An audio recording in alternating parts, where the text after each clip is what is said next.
You're watching Morning Mix. When it comes to marriage, people have a lot of questions. The most common, what's the secret to long-lasting relationships, or how to maintain your marriage through the inevitable ups and downs? Yeah, it being Valentine's Day, it was perfect to have leadership consultants and coaches Mike and Wendy Perry joining us.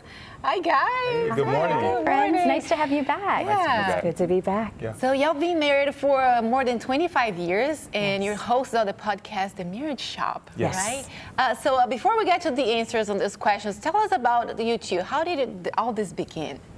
Okay. Well, it began way back in the 90s.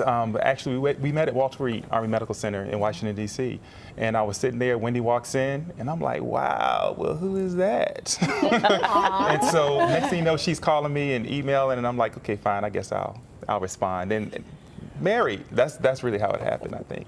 Just like that. Something like That's that. how it happened. It sounds like he's leaving something out. No, I mean, that's pretty much how it happened. I mean, I saw him, I thought he was cute, and so I went after him. And here you are now, And here we all are these now. years later, okay? Married, kids, all of that good stuff. So for maintaining a not only healthy but thriving marriage, you recommend 3 things to follow. First is priority. Yes.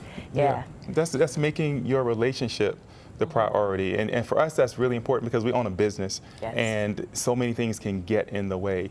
And so it's important to make the marriage the number one thing, because your marriage can feed a lot of things. A thriving marriage, a couple that's in a thriving marriage, can really support and feed a lot of things, but it's difficult for those things to feed your marriage. You have to kind of focus on that first. So, yeah. Yeah. All right, so your second point is something that really came to the forefront during COVID, honoring boundaries. So tell us about that. Yes. One of the challenges that we have, because we're married together, we're together all the time, but we also work together.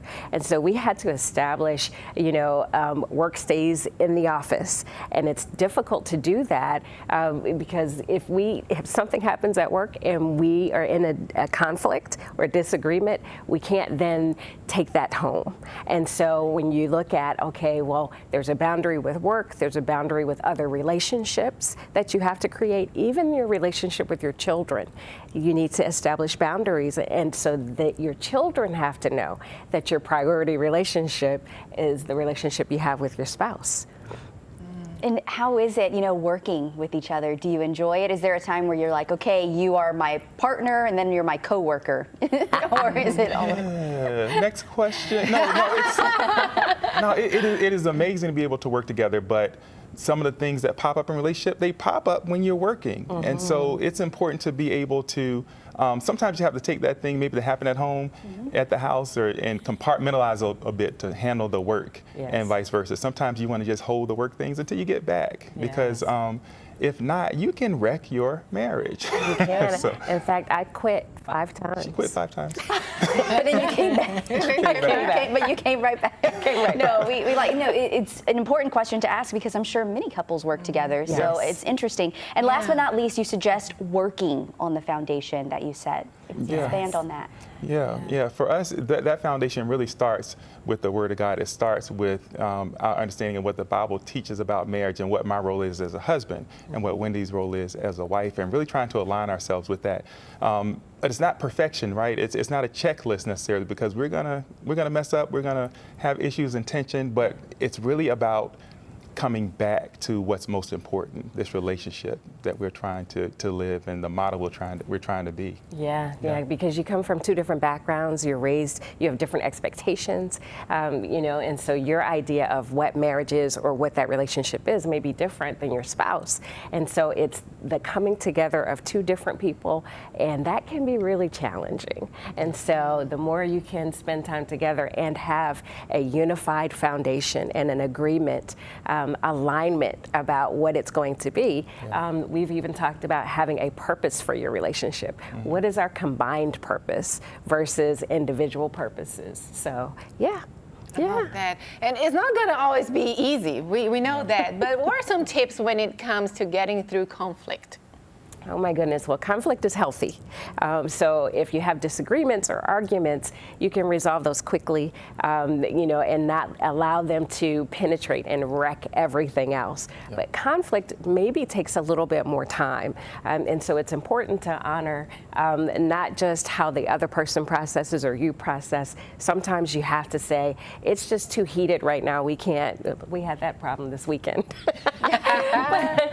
We can't talk about this in this moment. That's right. Let's just take a pause, think about where we stand, and always remember that love is the most important thing. Yeah, conflict is it's necessary. It's going to happen. Yeah. So my number one rule for myself is first be quiet, right? And learn how to listen and not just wait to respond. And so when you're really listening, you hear things differently, you see things differently, and you remember, wow, I love this person, right? I love this woman. There's nothing that's going to chase me away. So let's get this thing fixed. Yes. Right? I heard this once, I'll never forget, especially when it was someone for so many years and you got into a conflict situation, just said, remember what brought y'all together years ago. So I was like, okay, we can go through a conflict, Absolutely. Pull out pictures, look at old videos. Those things can, you have memories that are tied to those. Your emotions are tied to those memories. And so it's like, but I honestly, every day I wake up, I'm like, okay, Lord, allow me to accept him as who he is today. Right. So yesterday may have been rough. Last week may have been rough, but I remember that, God brought us together. Mike is God's gift to me. And so when I look at it that way, I'm able to wake up every day and go, okay, I'll do my best to forget about yesterday.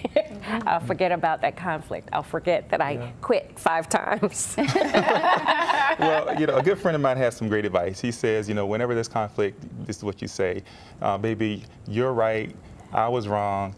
I don't know what I was thinking. I like it. Well, thank you both so much for coming on this Valentine's Day and just shedding some light on love and marriage. No, we really appreciate it. We love having y'all here for sure. So and enjoy your day. Hopefully you guys are doing something nice. Absolutely. Yes.